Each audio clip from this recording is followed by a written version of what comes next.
Hi everyone, I'm Zain and this is my FPPP assignment. And today I'll be talking about formoterol. Formoterol is a drug that helps manage asthma and COPD. However, I'll be focusing on asthma today. So let's get started. When studying a drug, the first thing we have to look at is the indication, therapeutic class, frequency, and dose. Let's start with the indication. As mentioned before, formoterol is an inhaled treatment used as a bronchodilator in the management of asthma and COPD.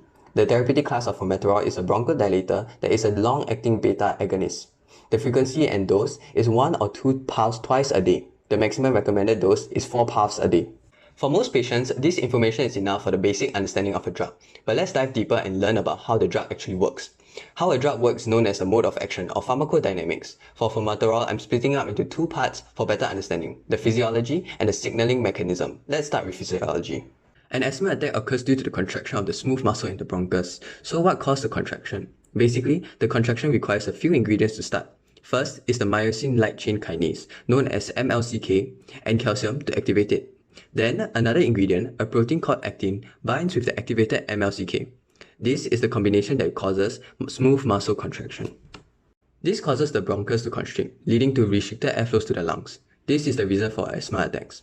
So you may be asking, how is formoterol going to stop this from happening? So I will now be explaining the pharmacodynamics of formoterol. It starts with formoterol binding to the receptor. Formoterol, being a beta-2 agonist, binds to the beta-2 receptors that can be found on the surface of the bronchial muscle cells, like a key fitting into a lock.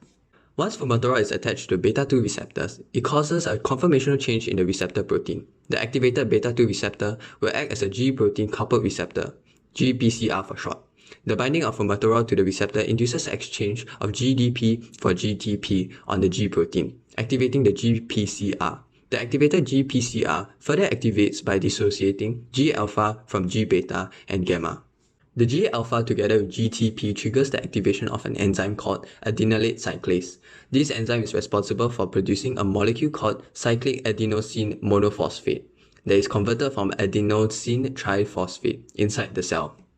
With increased CM levels, CM acts as a secondary messenger within the cell, carrying the signal from the receptor to various intracellular targets. CM activates an enzyme called protein kinase A, pKa. pKa is responsible for controlling the contraction and relaxation of smooth muscles. pKa, when activated, decreases the intracellular concentration of calcium and at the same time inactivates activated MLCK.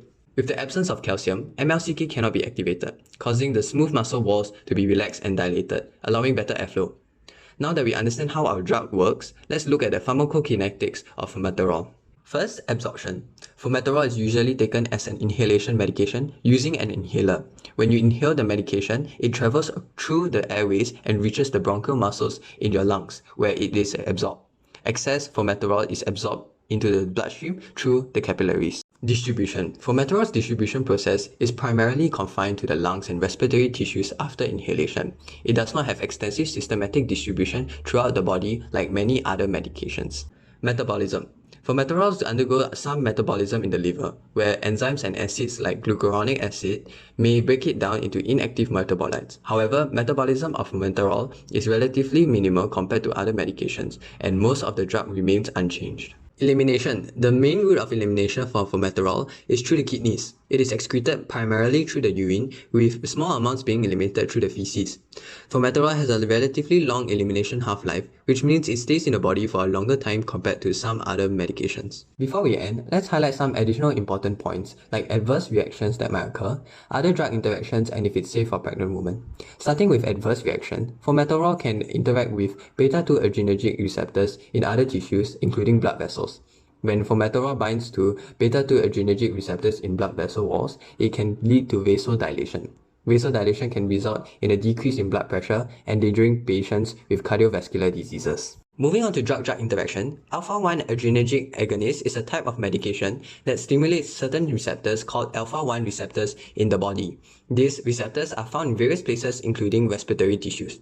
Alpha-1 agonists cause smooth muscle constriction in the various systems, which could potentially lead to bronchoconstriction, exacerbating the condition. Lastly, pregnancy. Formoterol is relatively safe to use for pregnant women when it is needed for asthma management. However, if treatment is initiated during pregnancy, another long-acting beta agonist with more data on pregnant patients is preferred. Overall, pregnant women should consult their doctors when taking medication. That's all for my video. Thank you for listening.